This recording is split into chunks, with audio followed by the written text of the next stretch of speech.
बिस्मिल्लाहिर्रहमानिर्रहीम, अस्सलाम वालेकुम। मेरा नाम मोयद जाफ़री है।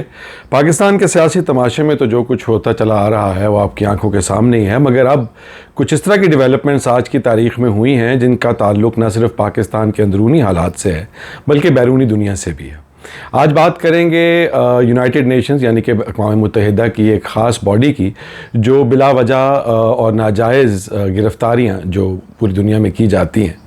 उनके हवाले से रिपोर्ट्स पेश करती है। उसकी इमरान खान के हवाले से एक बहुत चौंका देने वाली रिपोर्ट आई है। वो रिपोर्ट क्या है और ये जो अचानक एक इंटरनेशनल कम्युनिटी का एक प्रेशर सा बिल्ड होने लगा है और ख़ान साहब की हिमायत में फ़ैसले कह देना तो ठीक है, मगर आप ये कह लें कि वो पर्टिकुलरली ख़ान साहब की हिमायत नहीं बल्कि वो ओवरऑल जो नाइंसाफ़ियाँ हो रही हैं उनके हवाले से बात कर रहे हैं। मगर पहले क्यों नहीं हुई और अब अचानक ये सारा कुछ कैसे होने लगा है, उस पर उनके अवामिल पर बात करेंगे। और जहाँ तक बात करेंगे ख़ान साहब के इर्द गिर्द बिल्ड होने वाले इस माहौल की, वहाँ बात करेंगे हम। उसके बाद फवाद चौधरी साहब आजकल ख़बरों में बहुत ज़्यादा नज़र आ रहे हैं, एक के बाद एक इंटरव्यू हो रहा है। हमने उसके बारे में पहले भी आपसे बात की थी, मगर आज हम इस बारे में बात करेंगे कि मैंने उनके ये जितने इंटरव्यूज़ हुए उन सब का मुशाहिदा किया है और उनकी बातें सुनने के बाद कुछ ऐसे नतीजे हैं जिन पर मैं पहुंचा हूं, आपके साथ शेयर करूंगा। फिर आप उसके बारे में सोचिएगा और कमेंट्स में ज़रूर बताइएगा। चैनल को सब्सक्राइब कीजिए और वीडियो को लाइक कीजिए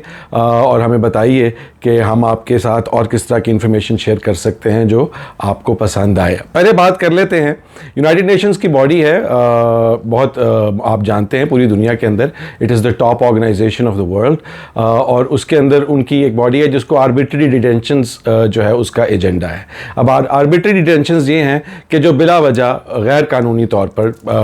डिटेंशंस या गिरफ्तारियां होती हैं, उस हवाले से उसकी एक बहुत तफसीली रिपोर्ट आई है 19 पेजेस की। और उस रिपोर्ट के अंदर उन्होंने जिसके ऊपर उन्होंने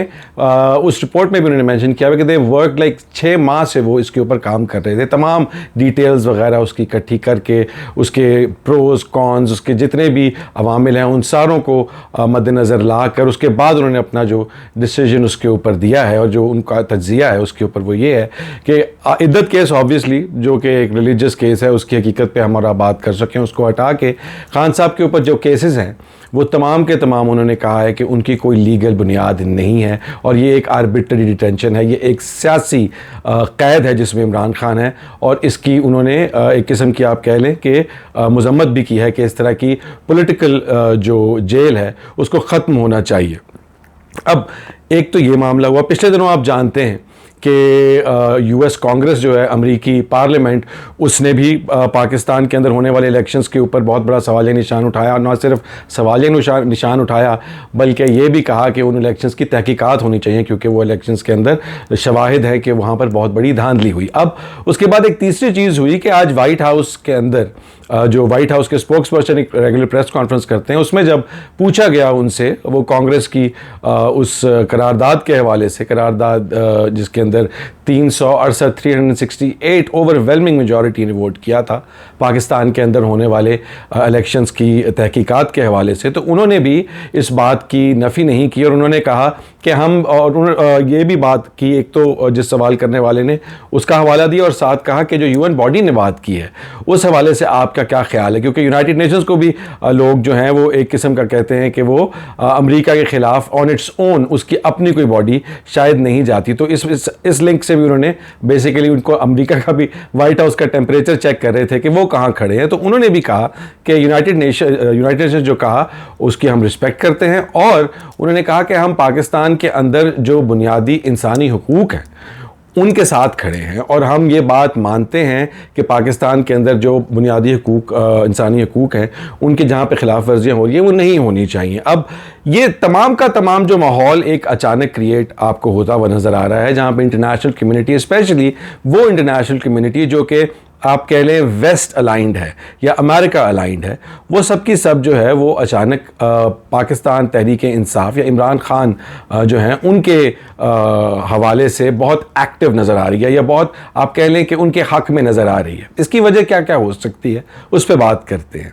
पाकिस्तान के अंदर जो हुकूमत है वो हुकूमत इंतहाई कमज़ोर पैरों पर खड़ी है, ये बात आप भी जानते हैं, हम भी जानते हैं, पूरी दुनिया जानती है। जब एक कमज़ोर हुकूमत होती है और उस कमज़ोर हुकूमत के हाथ में ना अवामी मैंडेट होता है, ना अवामी मकबूलियत होती है, ना फ़ैसले मकबूल होते हैं, ना उनके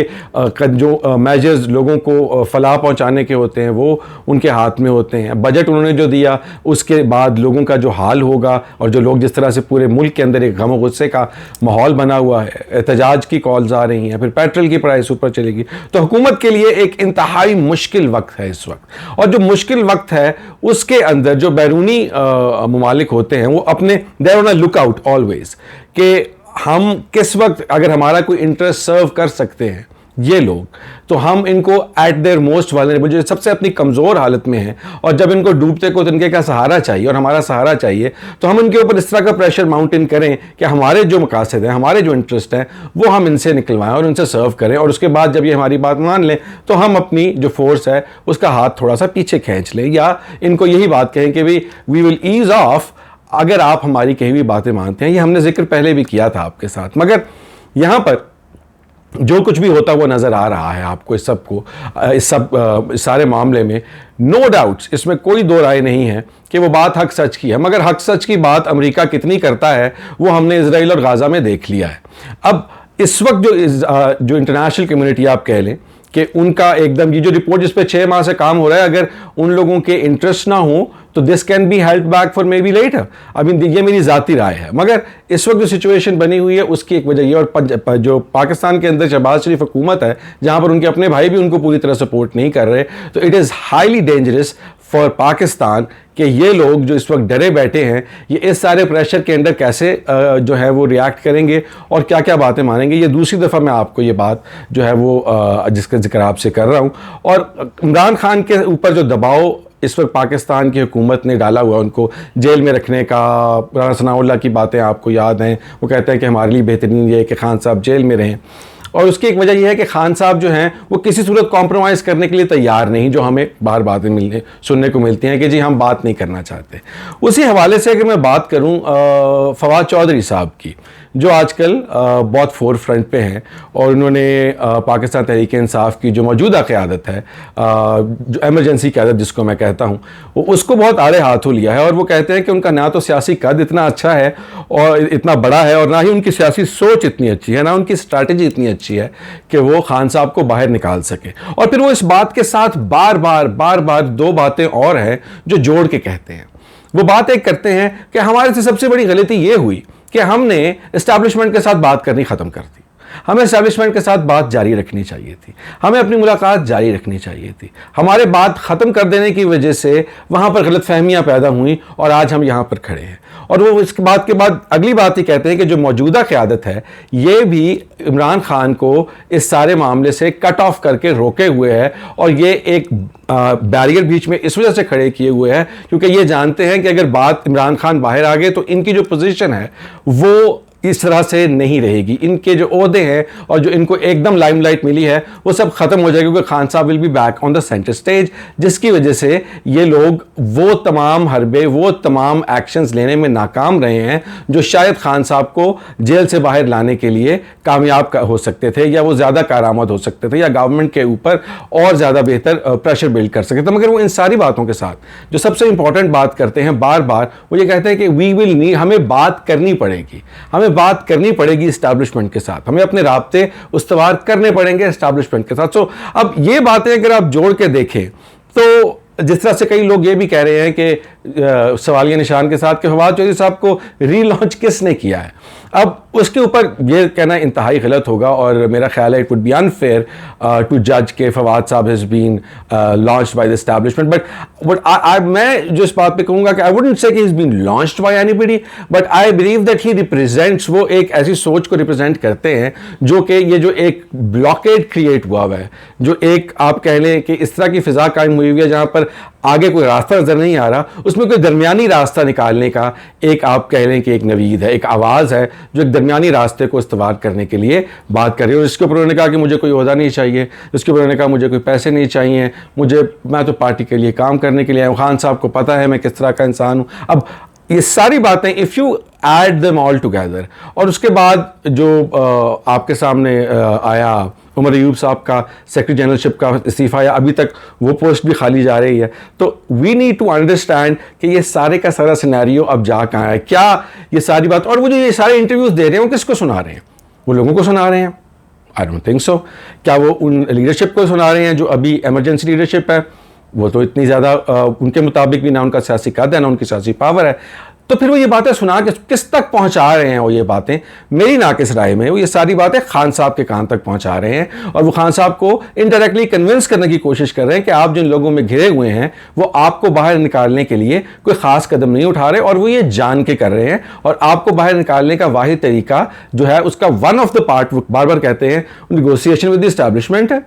और दूसरी बात वो ये कहते हैं कि वो स्ट्रीट पावर वो कहते हैं कि absolute it will not work in that direction, but street power is a part of it. So अब आपके ख्याल में आप ये बताइए कि आपके ख्याल में पाकिस्तान तहरीक इंसाफ की जो फ्यूचर स्ट्रैटेजी है उसके अंदर एस्टैब्लिशमेंट से बात करना होना चाहिए या नहीं होना चाहिए? जो फवाद साहब कह रहे हैं पाकिस्तान तहरीक इंसाफ के वोटर्स उससे एग्री करते हैं या नहीं करते? अब एक तो ये बड़ा सवाल है। दूसरा बड़ा सवाल जो एक आज चौंका देने वाली खबर थी वो ये थी कि सुप्रीम कोर्ट ऑफ पाकिस्तान के अंदर जो केस चल रहा है इंतहाई अहम, जिसने ये फैसला करना है कि शहबाज शरीफ हुकूमत को एक 2/3 अक्सरियत मिल रही है या नहीं मिल रही, क्योंकि ये जो रिजर्व सीट्स हैं यही डिसाइड करेंगी कि ये उनके पास 2/3 अक्सरियत जिससे वो कोई भी कानून पास कर सकते हैं या नहीं, जिसमें प्रॉबली काजी फाजिसा साहब की एक्सटेंशन का भी केस हो सकता है। मगर आज उसकी जहां पर एक रैपअप होती हुई नजर आ रही थी, तमाम के आर्गूमेंट जो थे मुकम्मल होते हुए नजर आ रहे थे, अचानक काजी साहब ने यह फैसला किया कि इसकी जो डिसीजन की तारीख है, डिसीजन की भी नहीं, हियरिंग कंप्लीट करने की, वो 8 जुलाई तक जाकर उन्होंने फेंक दी। अब वो 8 जुलाई तक कैसे चली गई, उसकी क्या ज़रूरत थी? जबकि जो SIC/PTI के वकील जो हैं फैसल साहब, वो ये कह रहे थे कि जी मैं अभी मुझे 10 मिनट दें, मैं मुकम्मल कर देता हूँ बात। उन्होंने कहा नहीं नहीं नहीं, हालांकि 1:30 बजे तक आज की जो समाअत थी वो मुकम्मल होनी थी, मगर वो 1 बजे रैपअप करके काजी साहब ने उस सारी कहानी को एकदम ठप दिया है। और उसके बाद दूसरा जो मामला हुआ आज जुडिशल कमीशन का, उसके अंदर उन्होंने जिन खातून को नॉमिनेट किया लाहौर हाई कोर्ट की जो है चीफ जज के लिए, उनको भी वंस अगैन खुद वो बात करते थे कि नेचुरल प्रोसेस को, आइन को फॉलो करना चाहिए, मगर वंस अगैन 2 सीनियर जजेस को सुपरसीड किया गया है टू मेक हर। बड़ी खुशाइन बात है, पाकिस्तान में लाहौर हाई कोर्ट की पहली चीफ जस्टिस जो है वो पहली दफ़ा खातून है, बट लाइक आई थिंक जो डाइकोटमी है in Qazi Faez Isa's behaviour, that is questionable, that is something that we can always be very sceptical of.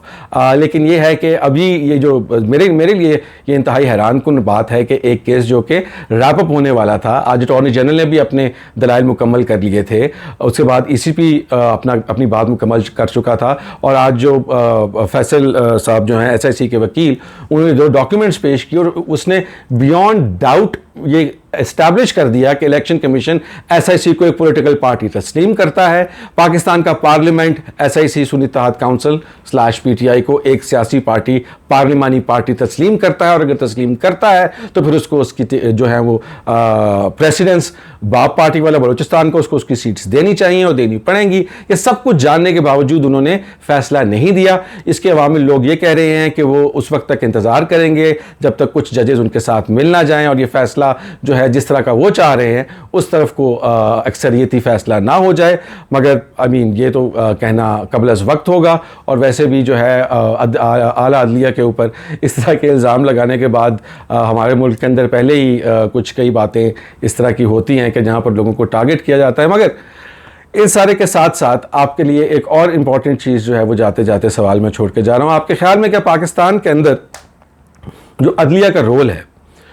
उसको कर्टेल करना चाहिए, या उसकी जो फैलाव है, जिस तरह से आपने देखा कि अब वो डिसाइड कर रहे हैं कि इस मुल्क के अंदर अक्सरियत किसकी है और किसकी नहीं है, जबकि ये फ़ैसला आवाम के हाथ में होना चाहिए, तो क्या हम लोग अब एक जुडिशल स्टेट के अंदर रह रहे हैं, एक इस्टेब्लिशमेंट स्टेट के अंदर रह रहे हैं? वो कुछ भी है, जमहूरी तो नहीं है। तो आपके ख्याल में इस वक्त अपर हैंड जो है वो किसके हाथ में है? कमेंट्स में बताइएगा। अपना ख्याल रखें। Take care. अल्लाह हाफिज़।